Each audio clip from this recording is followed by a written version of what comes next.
Good afternoon, everyone. I'm Cristina Cesarreta, the manager of adult programs here at the Dallas Museum of Art. And I'd like to welcome you all to our lecture, our Boshell Family Lecture Series on Archaeology.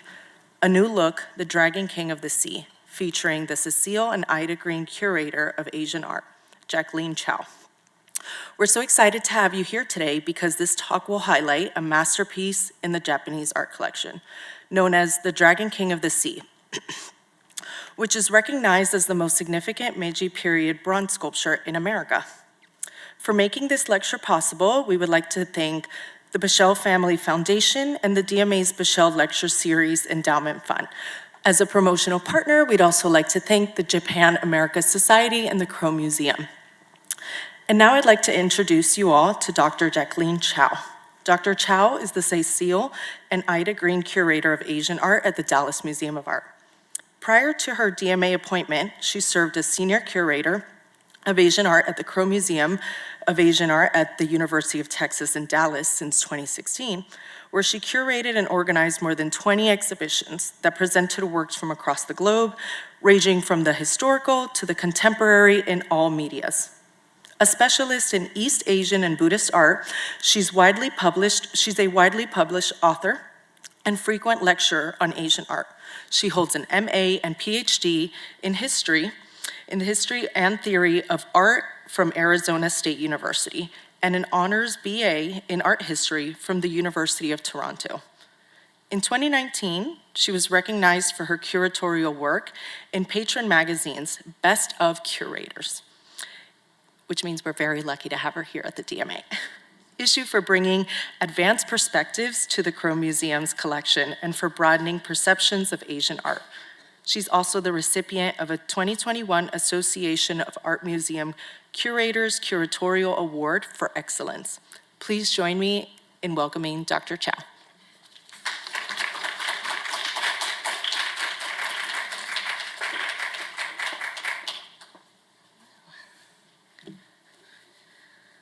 Hello. So thank you so much, Christina, for the warm introduction. And as Christina mentioned, my name is Jacqueline Chao, and I serve as the Cecil and Ida Green Curator of Asian Art here at the Dallas Museum of Art. I am thrilled to be with you here today to speak about our Asian art collection, specifically our masterpiece of Japanese art, the Dragon King of the Sea bronze sculpture. And before I begin, I just wish to thank the Boshell family and the Boshell Family Foundation for this opportunity to speak about this amazing work, and also thank you to all of my colleagues here at the DMA for supporting this research. So for most of its history, the Dallas Museum of Art has had a modestly sized collection of Asian art, and it was not until about the 1960s and 1970s that the museum began to acquire a number of notable works of Chinese and Japanese art. Mr. and Mrs. Eugene McDermott and Mrs. Alex Camp helped to enhance the museum collection in this area. And significant works were gifts of Mr. and Mrs. Stanley Marcus, Mr. and Mrs. Alfred Bromberg, Mr. and Mrs. George Shutt, and Mr. and Mrs. Stephen Kahn, and Doris Fichtenbaum, as well as gifts from the DMA Museum League, the DMA Acquisitions Fund, General Acquisition Fund, and also the DMA Junior Associates. And so it's in the 1990s and 2000s that the Asian art collection was significantly expanded with the acquisition of the John R. Young collection of Meiji period Japanese art, as well as major gifts of South and Southeast Asian art by David Owsley. And so now the museum's Asian art collection encompasses over 1,000 objects that showcase over 5,000 years of arts and culture from across Asia, including paintings, calligraphy, sculpture, metalwork, ceramics, lacquers, furniture, decorative arts, and textiles from East Asia, the Himalayas, the Indian subcontinent, Southeast Asia, and also West Asia. So today I'm really thrilled to be here to share with you updated research regarding a masterpiece of the John Young collection of Meiji period art of the Dallas Museum of Art, and that is of our Dragon King of the Sea sculpture, which has been recognized as the most significant Meiji period bronze sculpture in America. My lecture today will share updated research regarding the many individual artists that were involved in its creation and the true identity of the attending warrior and the nature of his meeting with the Dragon King. So I wanted to begin by let's taking a closer look together at the sculpture as a whole. So here in this sculpture, we are seeing a meeting of three figures: a Dragon King, his attendant, and a samurai warrior. The Dragon King and his attendant are depicted with a dragon face and with a human silhouette, flaring nostrils, bulging eyes, in visual contrast to aspects in visual contrast to their human-like official robes and hat. The samurai warrior faces them with a sheathed sword and a large bow in one hand and arrows in the other. So, what is a dragon? And what is a Dragon King? And what exactly was the role of a dragon or Dragon King? So dragons have long existed in the historical and cultural imagination across East Asia. In the Nihon Shoki, the oldest written official history of Japan, which covers the period of Japan's mythological origins through to the 7th century, dragons are mentioned in a variety of ways, but mostly as water gods that were serpent-shaped. In East Asia, dragons are considered mythical composite creatures, meaning that they have been visualized as being made up of features from various animals, often combining the body of a snake, the wings of a bird, the claws of a tiger, the horns of a deer, and it depends on their cultural depiction and the time period and the artist's interpretation. The Chinese dragon, we're familiar with, in Chinese is known as long. It's a symbol very much associated with supernatural transformation, political authority, and divine will in China. And many Indian and Chinese historical sources have connected the appearance of dragons, so Chinese dragons, Indian Naga, have been connected with rainfall. And therefore we find also the development of numerous Dragon King tales that have emerged in what is believed that every water source was reigned over by different Dragon Kings, and they all had various powers and different ranks and also abilities. And so Dragon Kings themselves eventually become to be worshipped as important deities. So similarly, in the Nihon Shoki, which, as I mentioned, is a historical text, it's a compilation of the tales of the Shinto gods, which is an indigenous belief in Japan. So it compiles tales of the Shinto gods, also episodes from the record of early emperors in Japan. So Japanese dragons were sometimes related then to Shinto kami.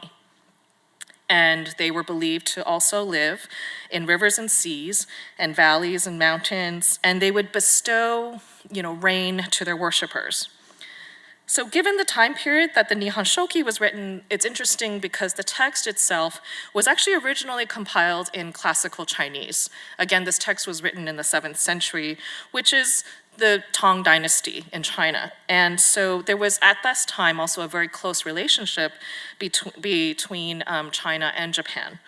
There was a very strong Japanese interest in Chinese culture at the time too. So we are finding sometimes that in the text itself, the Chinese character for dragon, long, is also written in the Nihon Shoki. And so my summary to this is that these various kinds of dragons also derive from Indian Naga, translated from Indian Naga, that were found in Japan, in China, in India. They all have one feature in common, which is their ability to cause rain.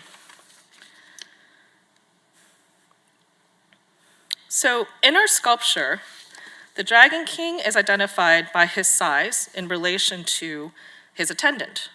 But also, one thing to note is his hat has a dragon ornament that indicates his true identity as that of royalty. And this depiction was already very commonplace to identify a Dragon King. In the previous slide, just to quickly show you, this is just an example of a netsuke, which is from the previous period, not the Meiji period, but already this iconography already exists in the understanding of the Dragon King as being partially, half human, but we know he's a dragon because he has a dragon head or helmet or something that indicates his real identity. So we have here in our amazing piece an example of that, where our Dragon King is similarly almost half human, half dragon in a way, you can see through his eyes. And he's presenting in both of his hands a rock crystal sphere to the samurai warrior. Now, mysterious jewels, you could say, were very common in Indian tales about Naga kings. And so it's very possible that also Japanese sea gods were believed to possess them, as the sea was also, in folk tales were believed to conceal many treasures in their depths.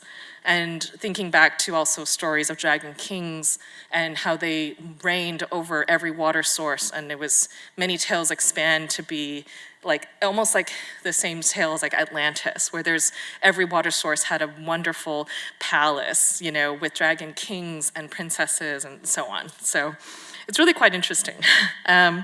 So tales about spheres made of luminous substances emerging from waves and being pursued by dragons in Japanese and wider Asian legends describe forces at work to confer fertility and power and to ensure the orderly cycle of rain and sun. Buddhist and Taoist interpretations of this imagery of dragon and sphere associated such crystals with the pure clarity of wisdom, while other lines of thought connect the orb with the moon and dragon forces of rain. So in our case, with our sculpture, this orb was intended to represent a very important role. It was intended to actually represent the power to control the tides. So it is a jewel of the tides, and I'm going to explain this further in the story. But moving further, I do want to give a sense of the context of the period that our sculpture was created. And to give some background. So our sculpture was made during the Meiji period of Japan.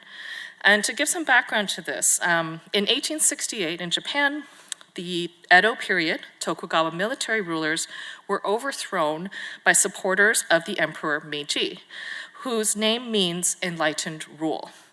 And so this marked the end of the Edo period and ushered in a brand new era of government. The restoration of Emperor Meiji brought centuries of leadership by feudal military lords to an end and set in motion a series of sweeping changes in the Japanese political system. The Meiji Restoration also marked the beginning of a new level of engagement with other nations and an end to its centuries-long, more strict isolationist policy. The profound impact of Japan's new engagement with foreign cultures is really evident in many aspects of Meiji period art, and it was a reflection, and very much so, of the country's developing relationship with the wider world. So one thing to really understand about the Meiji period and how that affected, I think, different types of art that was being produced is that the end of the Edo period meant the end of the samurai class. And so up until then, the skills of metal forging and sculpture had been really primarily devoted to the production of military equipment, especially iron armor and the metal fittings of the swords of the samurai. And so in 1876, the government banned the wearing of swords in public, except by perhaps military and police officers. And so with the disappearance of the samurai class, many sword makers and metalsmiths who had hereditary lineages that primarily served the samurai class before needed to adapt and turn their attention to creating art objects more so for the sole purpose of display. In addition, the government was becoming very aware of the high regard with which traditional Japanese arts and crafts were held abroad.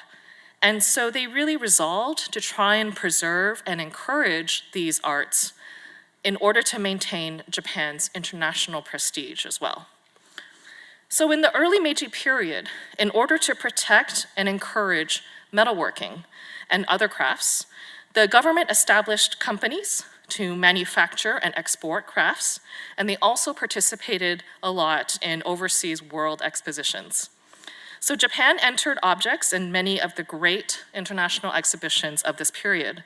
We have, officially, they entered San Francisco in 1871, Vienna in 1873, Philadelphia in 1876, Paris in 1878 and 1900, Amsterdam in 1883, New Orleans and Nuremberg in 1885, Barcelona in 1887, Chicago in 1893, Venice in 1897, St. Louis in 1904, London in 1910. Within Japan, in addition to this, within Japan, a series of domestic industrial exhibitions were instituted, and prizes were awarded to encourage competition. 5 were held in major cities between 1877 and 1903. So in Tokyo, the 3 that were held in Tokyo was in 1877, 1881, and 1890. Kyoto was held in 1895, and Osaka in 1903. So such industrial exhibitions were important because they became this chief route for which artistic recognition and economic success could be had by many of these artists. They were presided over by judges associated with the various art schools or by government officials, and were intended primarily to promote the creation of works with international commercial value. So those who won awards at such domestic exhibitions were assured of commissions, invitations to contribute to the international expositions, and in some cases, they received imperial recognition. And so the participation of Japanese artists as well in international expositions really also introduced Japanese artists and audiences to a wide range of artistic styles. So previously, you have to think that metalworks were primarily focused to be designed for more specific purposes, right? Such as armor and swords, or were sculptures, like perhaps for Buddhist temples, or bells, specifically for Buddhist temples or a specific site. And so there's a shift that's happening where we see the works are being designed for a specific function and site to those being designed more for temporary display at a domestic or international exhibition. So this led to a really profound change throughout the Japanese artistic professions. And in many ways, the exhibitions artificially stimulated and redirected sort of supply and demand. You could say that this activity really encouraged novelty, it encouraged virtuosity, it accelerated the pace of what kinds of materials, styles, and subjects they were thinking about and producing. And they also expanded the repertoire of what was being produced to include figures drawn from Japanese myths. So, for example, depictions of dragon kings, subject matter that was designed to appeal to Western taste for historicism and exoticism, while at the same time satisfying the growing movement within Japan to glorify its national heritage. In 1890, the government also established an imperial court artist system. This was a system that appointed as imperial court artists, outstanding artists that were anticipated to set the standard in fields such as metalwork, painting, lacquer, ceramics, dyeing, and weaving. And the intention was to also promote arts and crafts as well as to pass on these skills to future generations. So the Meiji government, in summary, was encouraging export trade. They were as encouraging of innovation, attention to artistry. Several metalsmiths, as a result, formed studios for the production of bronze art pieces. And like other traditional artists, many of these metalworkers were also employed to teach at technical institutes and schools.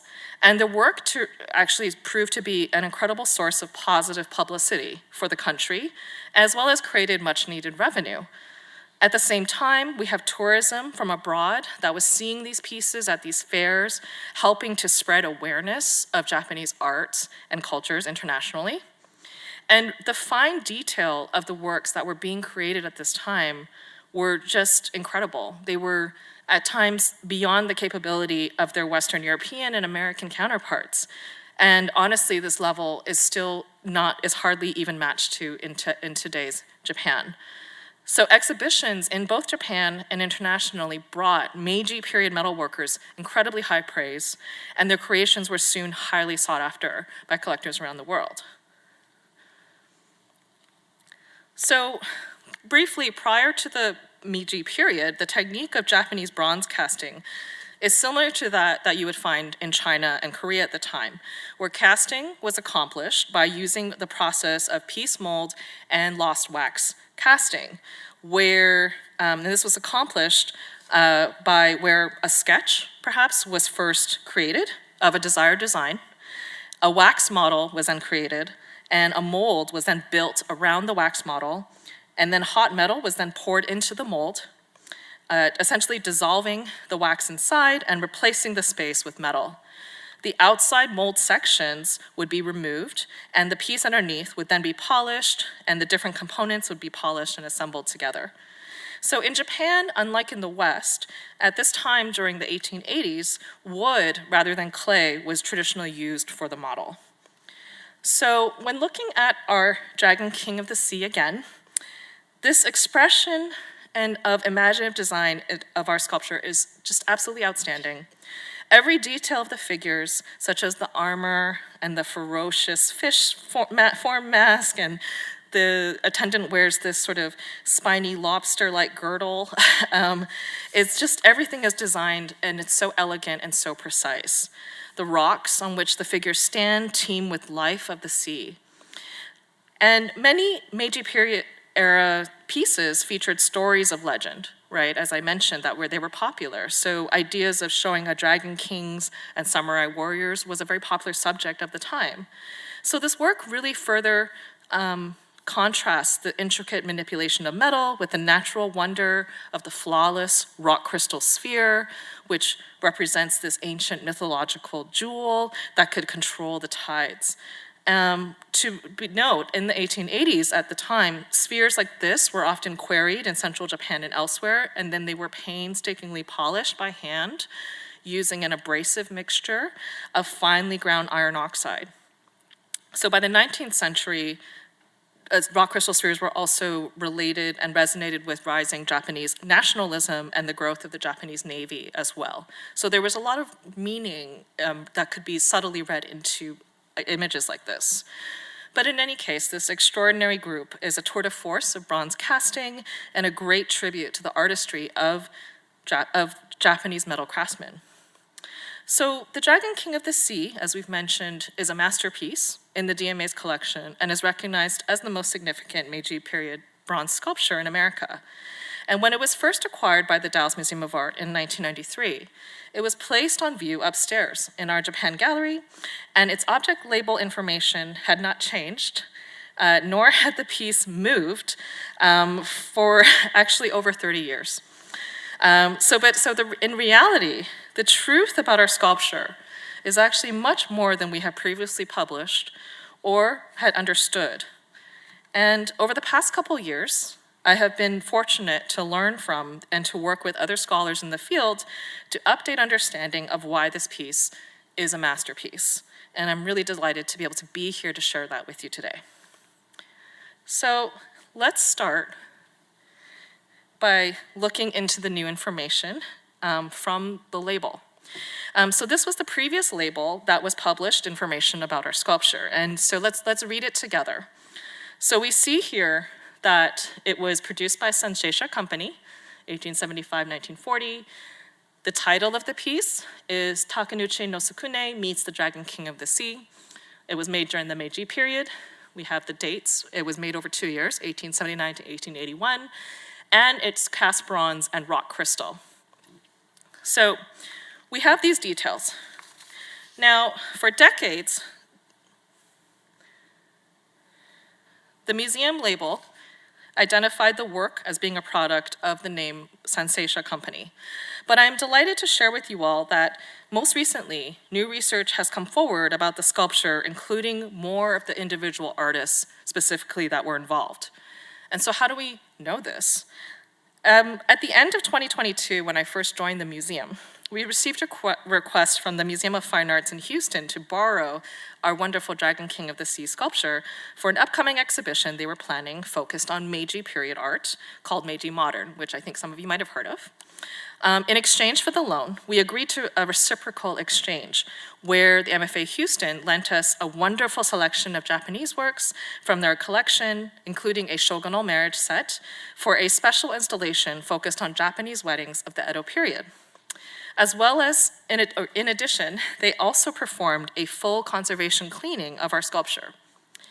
So through research, we knew that there existed an inscription on the base of our sculpture, but existing images of the base were quite unclear and rather fuzzy.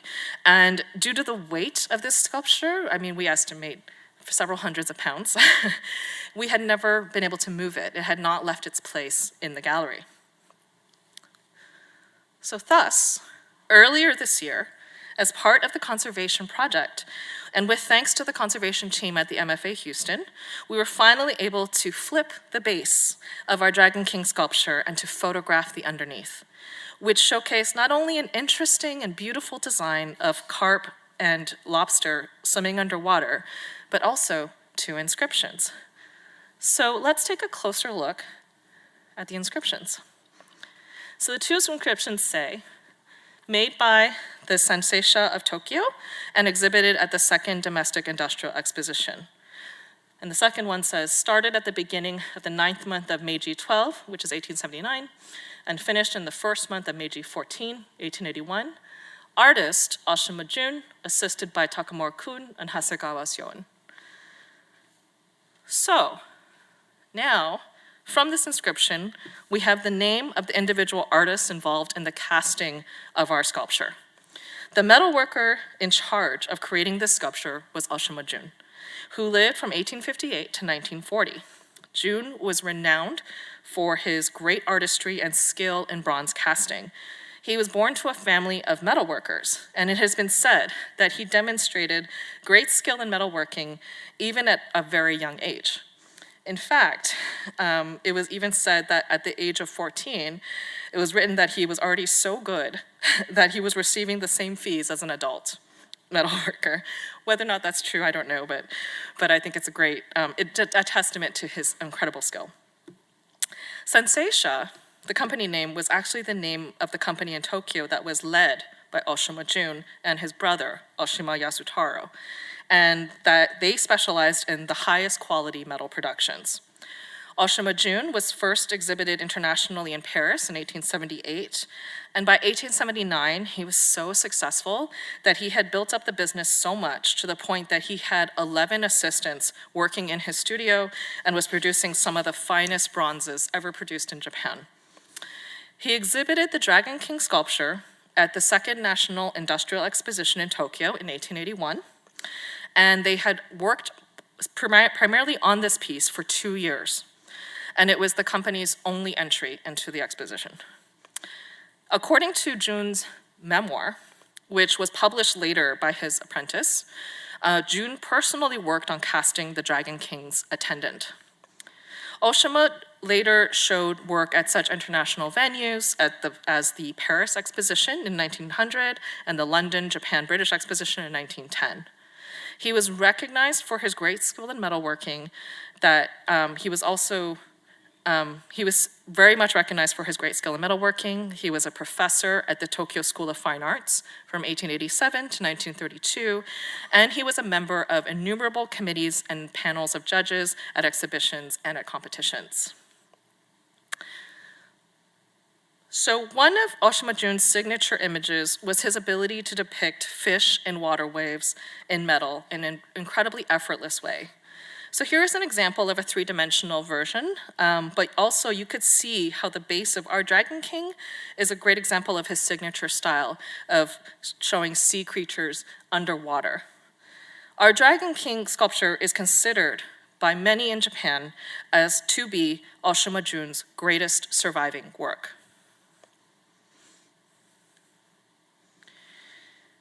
Now, in the inscription, if you recall, there was 3 artists listed.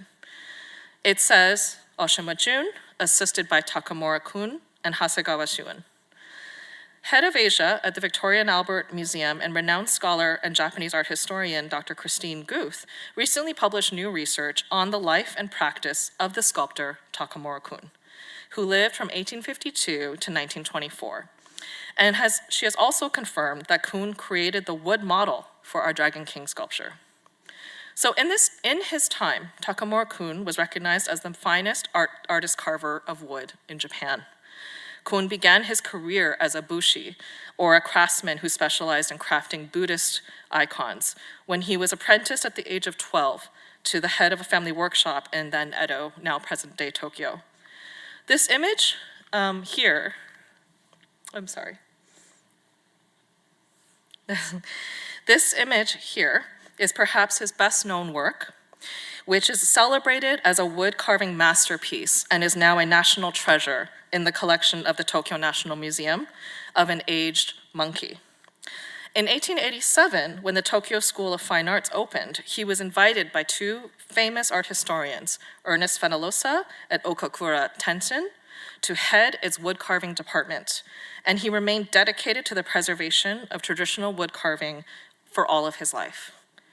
He was chosen to represent Japan at the 1893 Chicago Columbian Exposition, and largely his selection was due to his status as a master sculptor in wood and as a professor at the school. Old Monkey, the sculpture, was shown at the 1893 exposition, and it was enthusiastically reviewed by the American press. And in 1910, he was appointed as an imperial court artist. So again, just wanting to give background to these artists and the systems that were involved. Takamura-kun was known to have made many wood models for bronze casters. This is perhaps his most famous public metalwork commission, as he was part of the group that was commissioned to create monumental public statuary. This development was a part of the Meiji government's efforts at the time to transform Tokyo into a modern European-style capital. Working with Okuma Ujihiro, another master of bronze casting, he participated in the creation of the monumental bronze equestrian figure of Kusunoki Masahige, who was a famous warrior of the Kamakura period. And this sculpture still stands before the Imperial Palace in Tokyo today. Takamura-kun he is recorded as having carved the wood model for this sculpture. According to Oshima Jun's memoir, Takamura-kun and Oshima Jun became very good friends after working together on our Dragon King sculpture. And in fact, it was with Kun's recommendation that Oshima Jun came to start working at the Tokyo University of Fine Arts. It was also recorded that when Kun was ill later in his life, Oshima Jun made a special effort to visit him, and they remained very good friends through the end of their lives.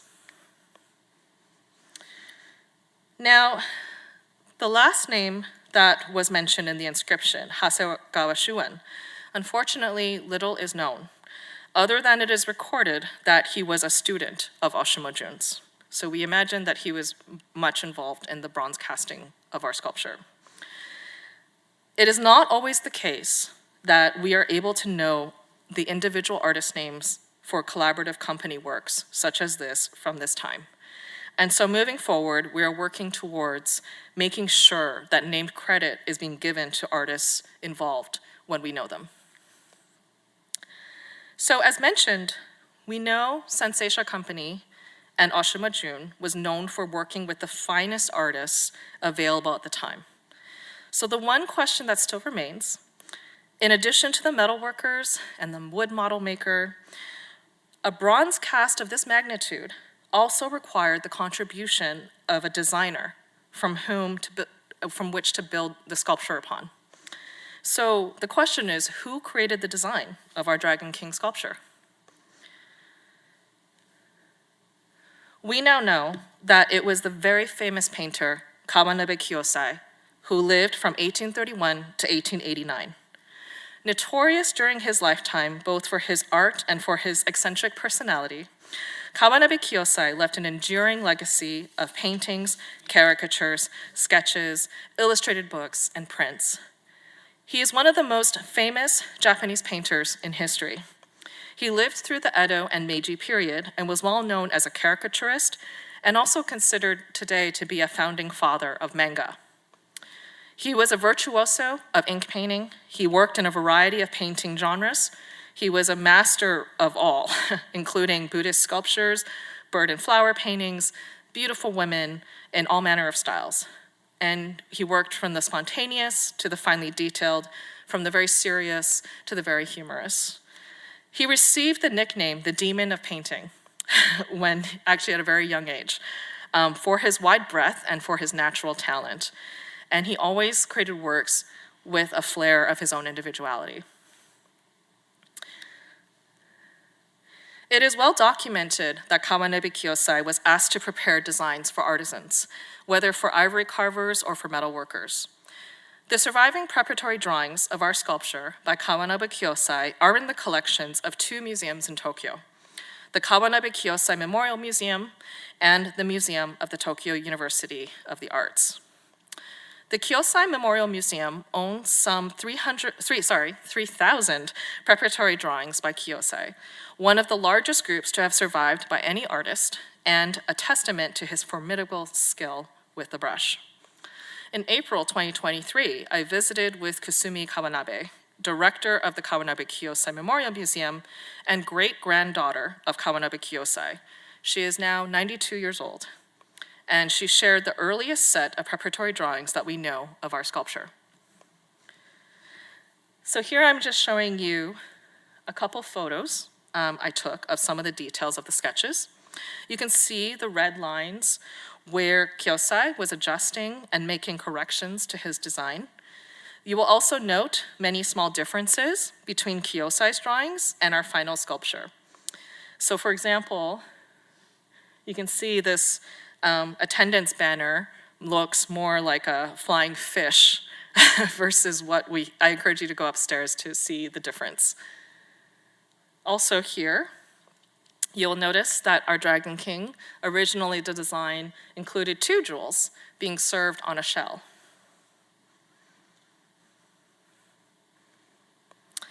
The drawings here in the collection of the Museum of the Tokyo University of the Arts show the Dragon King as well as the front and back views of our attendant figure.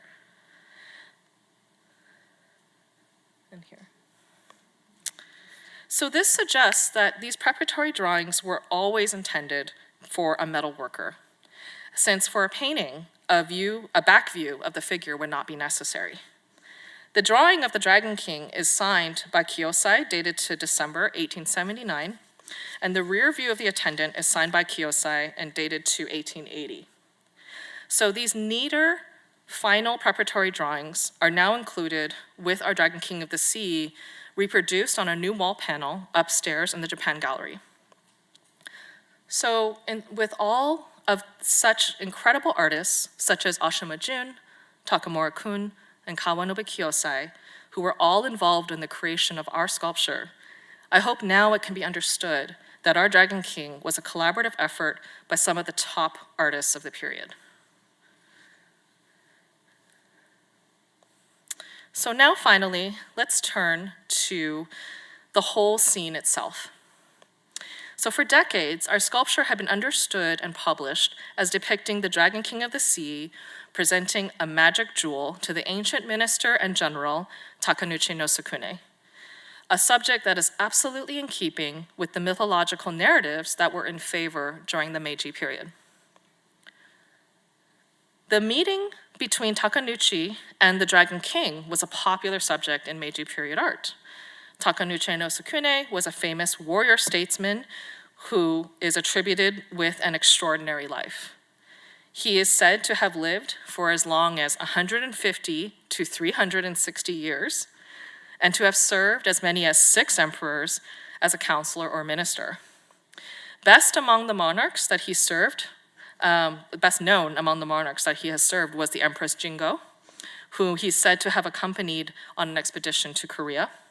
And on his return, he became the guardian to the Empress's son, the future Emperor Ojin, who ascended the throne in the year 270.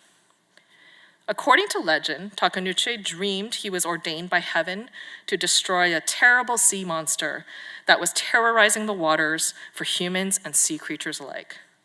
Takenouchi undertakes this task with great valor, and the Dragon King emerges from the sea with an attendant to thank him and present him with a jewel that promises him control of the seas. Takenouchi is known as a brave hero in Japanese mythology and was likened in ways to a Shinto kami. The previous woodblock print and this print that I'm showing here are from the Meiji and Edo periods. They showcase the various ways in which he was normally depicted. He was depicted as a legendary hero and a statesman who is said to have lived as long as 360 years. He served 5 legendary emperors of Japan, and he's considered an ancestor to 28 clans in Japan. So therefore, he is sometimes considered to be a Shinto kami for good health and for energy. And so based on this, he was usually depicted as an older gentleman with white hair or dressed in a way akin to a Shinto kami, which befits his story.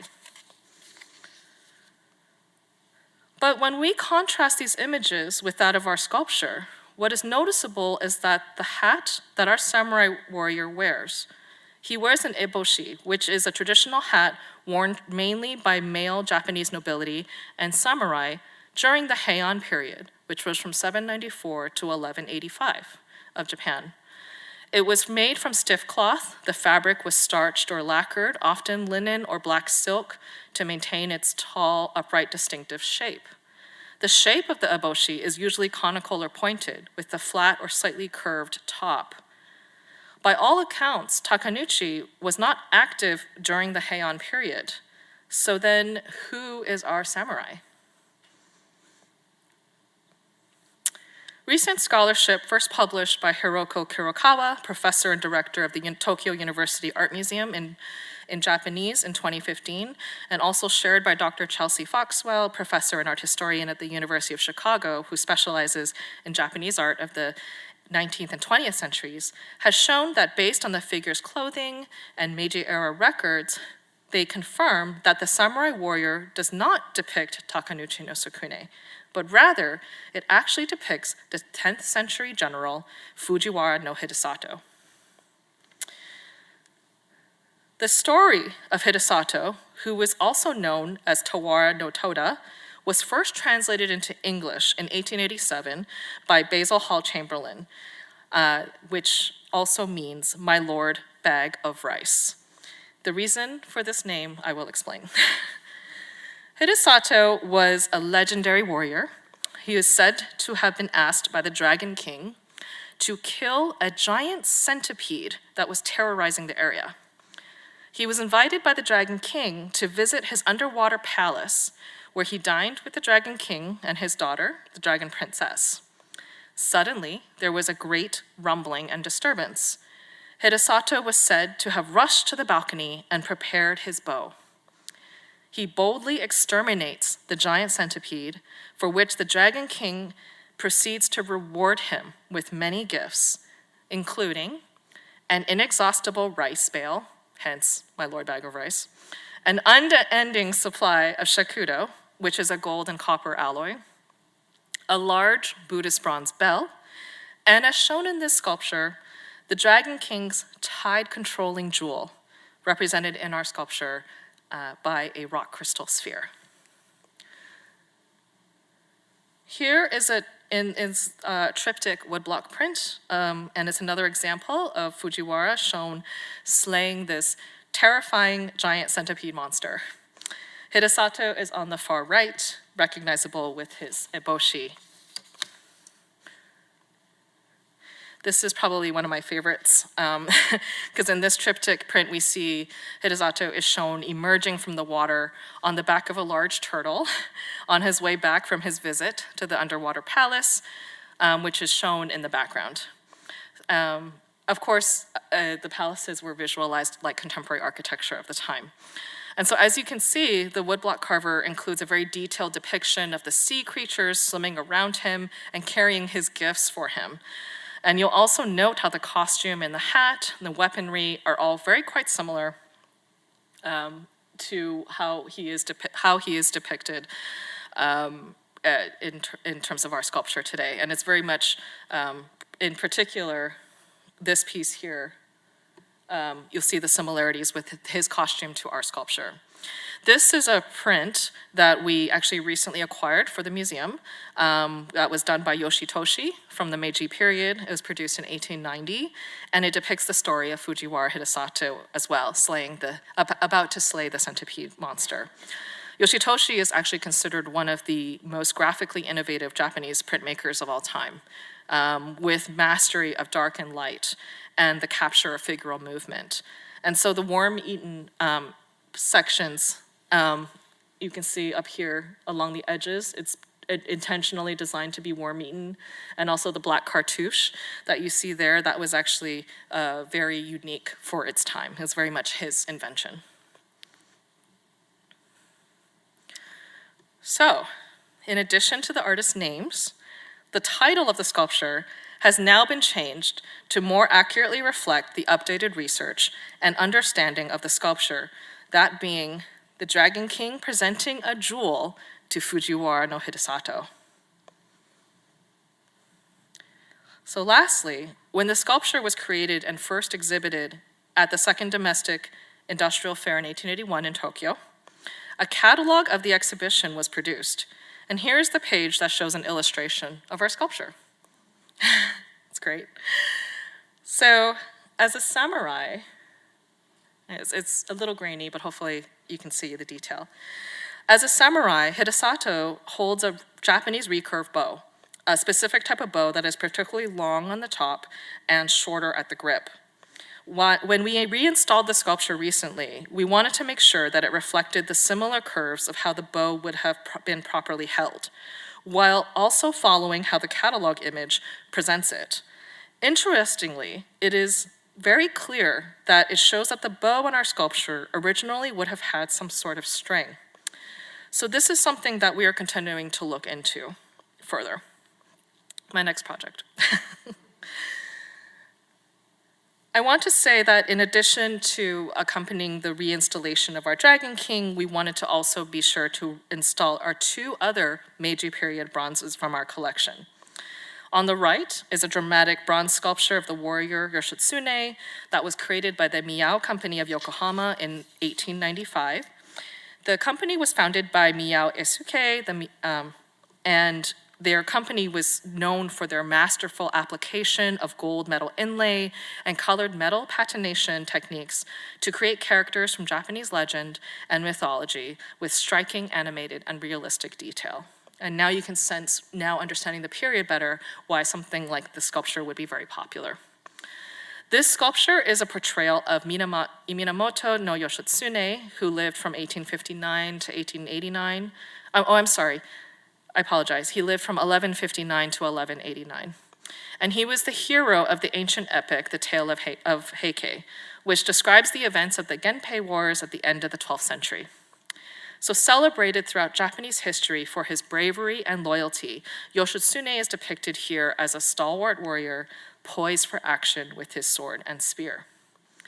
And on the left is a large inlaid shakudo and bronze koro, or incense burner, which was created by multiple artists, led by Suzuki Gensuke, whose art name was Hokisai. The central body of this koro is decorated with panels depicting a traditional courtly bugaku butterfly dance, and it's raised on a multi-tiered pedestal with gilt dragons and guardian lions, and on the bottom there's a band of the 12 zodiac animals above rolling waves. The large handles in the form of flowering paulownia branches are attached on either side. The cover is cast in the form of rocks decorated with gold lichen and surmounted by a large gilt phoenix. And so, a masterpiece of the Japanese art collection at the DMA, The Dragon King of the Sea, was indeed a collaborative work, and it's a testament to the technical skills and professional collaboration between Japanese craftsmen of different backgrounds, and workshops of the Meiji period as they sought to meet the challenging conditions of their rapidly expanding world. It cannot be denied that every aspect of our sculpture was made incredibly delicately, and the attributes of the materials that were involved were utilized to the absolute fullest. Metal sculpture can often be considered to be hard and cold, and through the skill of these Japanese artists, metal was used to express softness and dynamism. The term masterpiece is not a term I use lightly, but given the level of fine art craftsmanship, the caliber of the artists who were involved in the creation of the sculpture, it is undeniable why this sculpture has been now recognized as the most significant Meiji period bronze sculpture in America. I wish to thank the many scholars and researchers for their scholarly contributions to the field that have led and informed this better understanding of our sculpture. And I wish to also welcome you all to visit the Asian galleries upstairs and to see the sculpture for yourself in person on our Japan gallery on the third floor overlook. Thank you so much.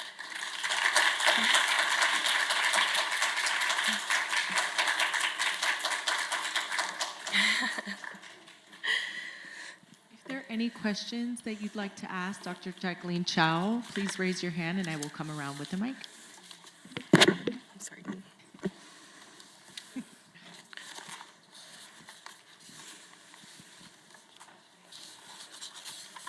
Thank you so much for such an informative lecture. I am also a curator here at the museum, and I just came to nerd out this afternoon. We are so lucky to have this piece here. It's so phenomenal, and to have you here as well to contribute to our increased understanding of the work. Thank you. I just want to make one comment and then ask a question. I'm astounded by how many similarities there are between ancient Mesoamerican iconography and what we see here in these works. So the dragon can be likened to the feathered serpent that we see in Mesoamerica. We also have imagery that depicts centipedes and also turtles carrying renowned individuals on their backs. So just cross-cultural coincidence, but really wonderful to kind of see into the past and think about how these themes are maybe a little bit more universal than we would normally consider them to be. And then my question is actually the arrow, the bow. Yeah. Is it movable? Is that why you were studying how to position it, or did I understand that correctly? Yes, it's a great question. So our sculpture, it actually, let me just go backwards. It actually comes apart in multiple sections. So the base is one solid section, and then each of the figures is actually removable. And so when we were reinstalling the sculpture, we had to essentially take the bow actually comes out. And the casting is perfection, by the way. They literally fit perfectly inside each section. So the bow is actually partially attached to the hand, and it's a screw. And so it actually unfolds into like 4 sections. So top, bottom, middle to the hand, and then underneath the hand, another screw with the bottom half of the bow. So actually what was interesting is that when you compare the picture, you'll notice the curve of the top end of the bow is more facing outward, and it seems that we're based on the photo or in this image, that the bow's direction, the string would have faced towards the Dragon King. And in our previous photography, we believe that this may have been installed incorrectly, where the back of the bow was facing the other direction. So I think we're working on the research of first determining what the string was possibly made of. So that's a huge question I don't really have an answer for yet. And then also now when you see it upstairs in the gallery, you'll see that the bow angle has been turned so that it should be facing what it should be now, with the string facing outward towards the Dragon King. No, great question. Thanks, Michelle. Hi. Yes. I have a question. I'm a docent here at the Dallas Museum of Art, and this is probably one of my favorite pieces. Thank you so much for all the clarification. We've called it to explain to the students or whoever we're leading that it was a lost wax method. Can we Yes. still say that, because since the actual cast doesn't exist anymore? Yeah, well, it's interesting because we know that wood was sometimes used, and I was encountering this difficulty as well, and it's a good question. So when the piece was submitted to the fair in 1881, the entry in the exhibition record says that this is a sculpture of the Dragon King, and it was done using lost wax method. So in Japanese. And so, but we know that Takamura-kun was primarily, we know that the process of doing wood models was also also common for bronze casting. I'm still working through based on existing records of the period. So I mentioned Oshima Jun had a memoir. And Oshima Jun's memoir was a collection of entries that were compiled by his assistant, and it was published after he had passed. And there is a comment in there that talks about Takamura-kun was hesitant at first to accept this project because he felt he's a wood carver. He's like, I don't know how good I could be in creating a project like this with wood, or, and Oshima Jun had tried to comfort him by saying, you are such a great wood carver, and so working in wax would be like nothing for you. It would be like twisting wax would be like nothing. So you could definitely do this. So unfortunately, I don't know what the final model materially was used for the creation of our sculpture, because it is also possible that he created a wood model as well, and then they might have used a wax version for the final cast. So I'm a little bit unclear as to what the final is, but we just know that he definitely, because it's recorded that he could do both. So what do we say? We can still say, I would be fine with saying that it's using a lost wax method. But it also, because it was published as being so. But I know that, just to know that the wood model, he's a wood carver, but I believe that he used a similar, the wood and the wax method were similar. Thank you. It's a good question. I'm reconciling with many different sources. Yes.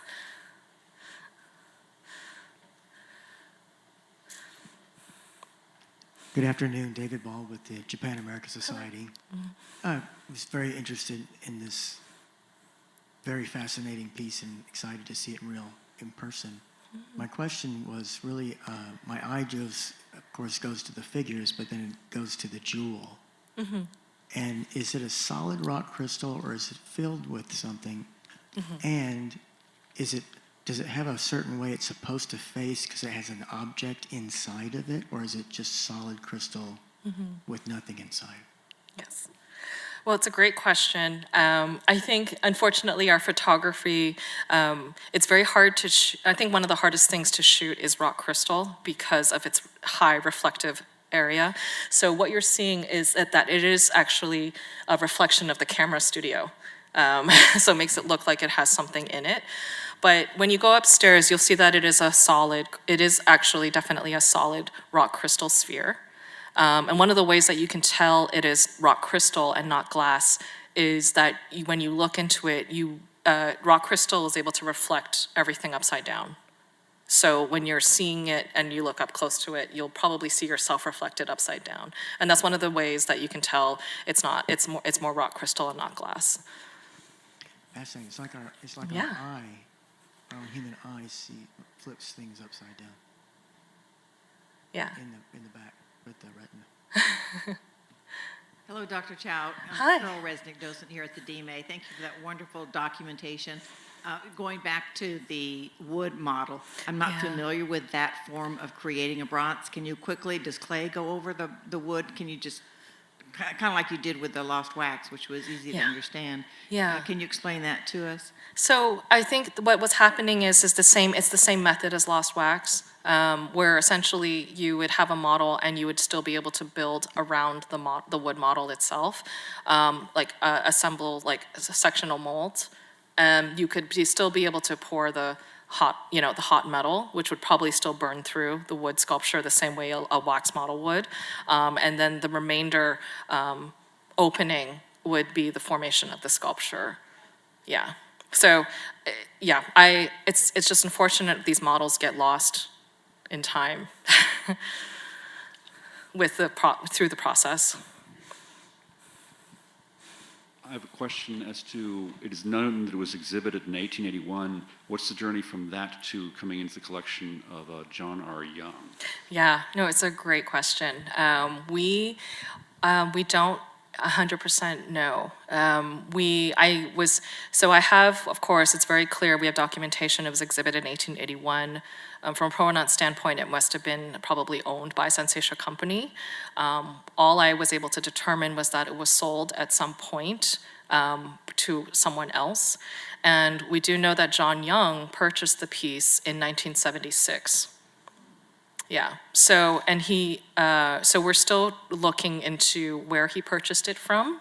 It was believed he purchased it from an antiques dealer, but I do not know the name yet. So we're working through some of this history. So once he had purchased it, we do know that, and he had it all the way through before the Dallas Museum of Art acquired it in 1993. Between then, he had shown it at various places, so it had already started to been published in the 1990s. And there was a show, actually, of it at the Ashmolean Museum. Yeah. There was a show at the Ashmolean Museum and then also in Brussels. Yes. And I think in New York, maybe, but not the statue. Yeah. The colors look different now that it's been restored.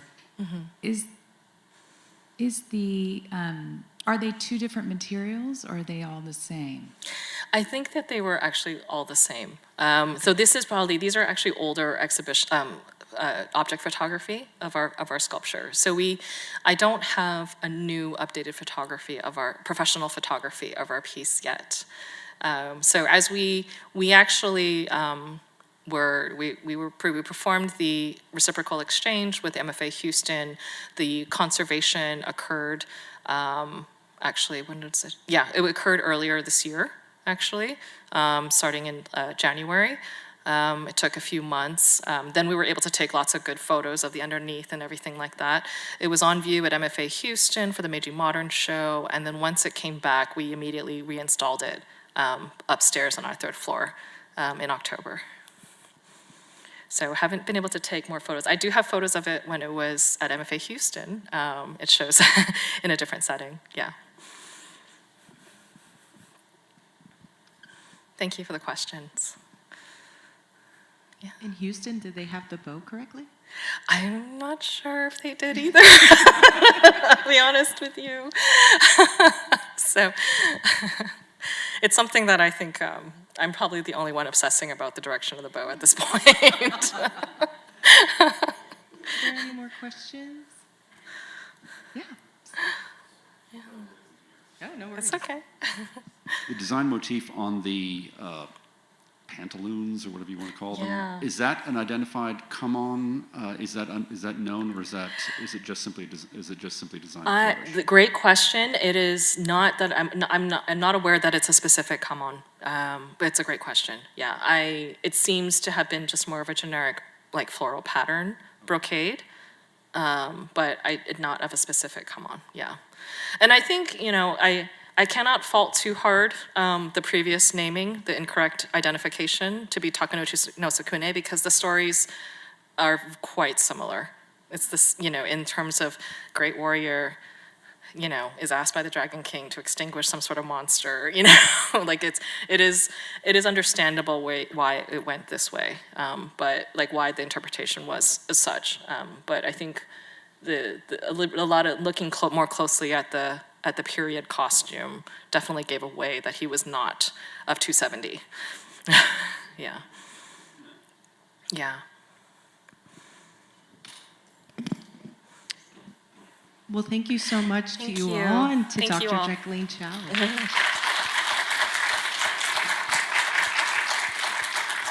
And now hopefully you'll head on up to level 3 to look at it again. Yes, please go upstairs.